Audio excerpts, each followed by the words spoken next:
Sally Cook. Aujourd'hui, nous allons préparer ensemble une tarte aux champignons avec un peu de courgettes, mais vraiment à dominante champignons. J'avais des champignons frais et je me suis dit, bah voilà, je vais faire une tarte.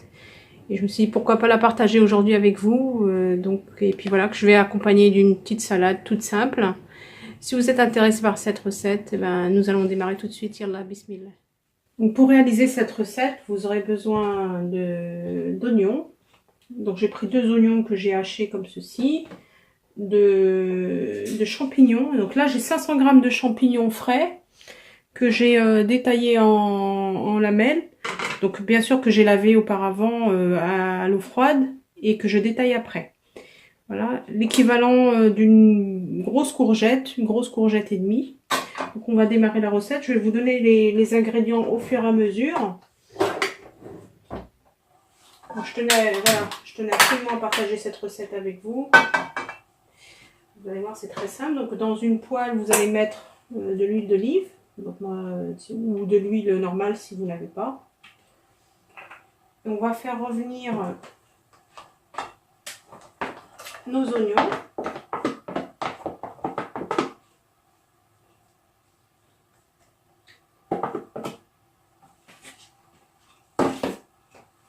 Et nos champignons.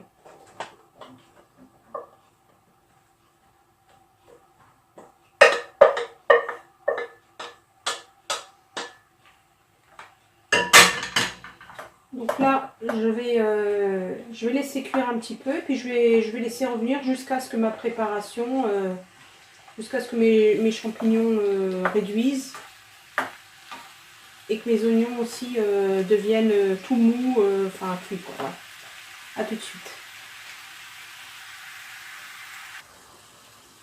Alors comme vous voyez là, mes champignons commencent à réduire et à lâcher de l'eau. Donc au départ mon feu était vif et maintenant une fois que mes champignons commencent à lâcher un peu d'eau, j'ai réduit le feu et je continue à mélanger jusqu'à ce que ça réduise encore. Je vais rajouter mes courgettes et puis je vais couvrir et je vais laisser à feu doux. Je mettrai les épices à la fin. Alors voilà, mes légumes ont bien réduit. Je vais rajouter mes épices. Donc en termes d'épices, moi j'ai mis du paprika doux. J'ai mis du curcuma. Donc voilà, vous faites à votre convenance. Donc, évidemment on va saler. Moi je vais rajouter aussi des herbes de Provence. J'aime bien, ça donne du goût. Et un petit peu de muscade. Et donc là j'ai découvert ma poêle de manière à ce que, parce qu'elle était couverte pendant tout ce temps de cuisson, de manière à ce que le liquide commence à réduire. Et dès que j'aurai quasiment plus de liquide, et on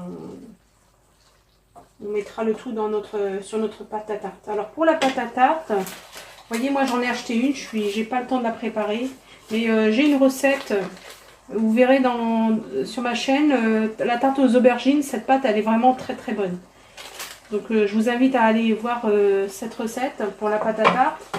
Pour l'appareil à quiche, donc j'ai battu 3 gros œufs ou 4 moyens, donc moi ils étaient très gros, avec du lait.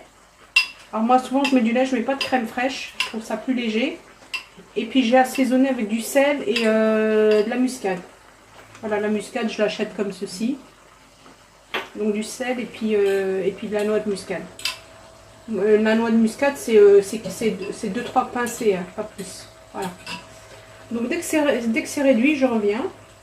Ah oui, aussi vous aurez besoin de fromage râpé.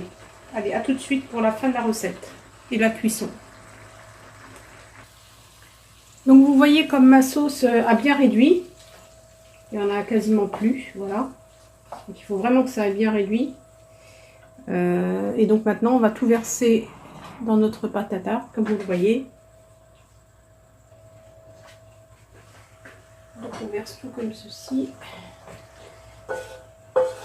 Donc mon four, je l'ai mis à préchauffer à thermostat 680 degrés.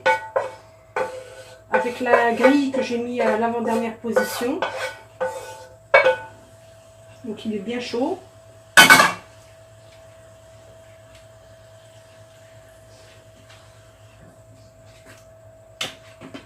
J'espère que vous voyez bien là comme ceci. Voilà.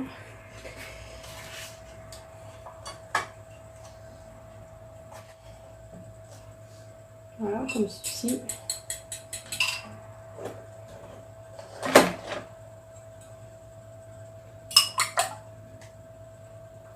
Et je vais enfourner. Je vais d'abord mettre mon fromage râpé dessus. Et donc voilà, je vais enfourner pour environ 35 à 40 minutes. Quand c'est cuit, je vous montre. Voilà le résultat de ma tarte une fois cuite. Voilà, très très jolie tarte. Ils sont très très bons. Et bien voilà, moi je vais l'accompagner comme vous voyez d'une salade composée que j'ai préparée avec de la salade verte, du maïs, des tomates cerises, des carottes, voilà, tout simplement avec une petite vinaigrette. Donc je vais mettre de l'huile d'olive, du citron, du sel, voilà, tout simplement. Je vous souhaite un excellent appétit. Si ma recette vous a plu, à bientôt dans la cuisine de Sally Cook.